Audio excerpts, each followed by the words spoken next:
We've codified our existence to bring it down to human size, to make it comprehensible.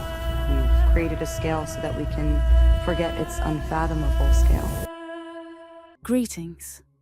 I am Hatshepsut, Pharaoh of Egypt. I have long witnessed the rise of dynasties and the fall of empires, the grandeur of monuments, and the fleeting nature of life. Among all that I have seen, one truth remains. Death is not the end. It is a passage, a transformation into something greater. And so, we learn to preserve the body, to preserve the soul, and to ensure that the eternal journey could begin. Let me share with you the story of mummification, a tale of life beyond death. In Egypt, we believed that life did not simply end with the death of the body. No, the body was sacred. It was the vessel for the car, the bar, and the ark, the three parts of the soul. The car was the spirit that remained in the tomb. The bar was the soul that could travel freely. And the ark was the eternal spirit that journeyed to face judgment in the afterlife. But none of this could survive if the body itself was destroyed. To preserve the body, to ensure that it remained intact, for the soul to return to, mummification was born. A mummy is not just a preserved body. It is a sacred shell, a physical form where the spirit can return. The process itself was meticulous, and only the most skilled priests, trained in the art of embalming, could carry out the rituals. It was a sacred duty, one that demanded reverence, knowledge, and precision. The process began with the priest wearing the mask of Anubis, the god of the dead. He would make a small incision in the body and remove the internal organs, the stomach, lungs, liver, and intestines. These were then placed in special jars called canopic jars, each guarded by one of the sons of Horus to protect them on their journey.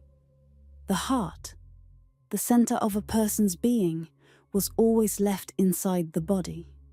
We believed that it was the heart that would be weighed in the afterlife to determine whether the soul could enter the presence of the gods. After the organs were removed, the body was covered in natron, a drying salt, for 70 days.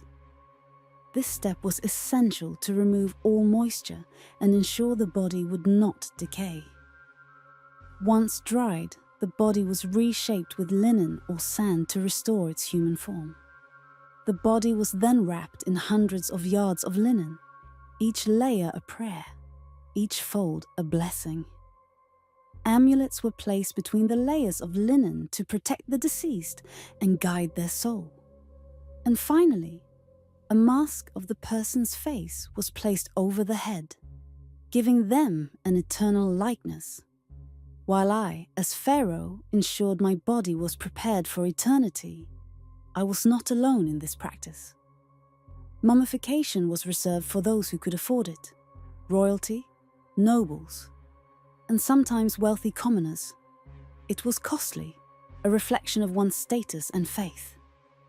Even animals, sacred ones like cats, baboons, and bulls, were mummified, as their spirits too were believed to journey into the afterlife.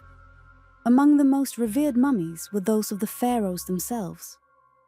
I, as Pharaoh, took great care in preparing for my own journey. My tomb was built with vast treasures, food, and objects needed for the afterlife. It was not just a tomb, it was a home for my spirit to dwell for eternity. But what does it all mean? Why this elaborate process? The Egyptians were not obsessed with death. We were devoted to life. We believed that preserving the body was the key to ensuring the soul's immortality. By mummifying the body, we ensured that the soul would have a safe and recognizable home. Without it, the soul would wander lost, unable to reach the gods. Mummification was a way of defying death, of telling the world that life, in some form, continues.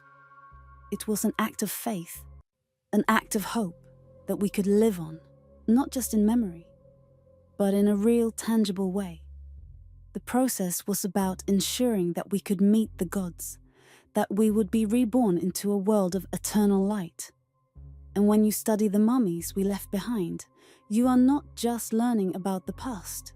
You are witnessing the faith and resilience of an entire civilization. In the end, the mummies were not merely corpses preserved in time. They were our legacy, the mark of our belief in life's continuity, and a reminder that in Egypt, death was simply another journey. And so, though I stand before you as a figure long gone, know this: I am still here, preserved in stone and in spirit. I live on, as do all those who believed as I did.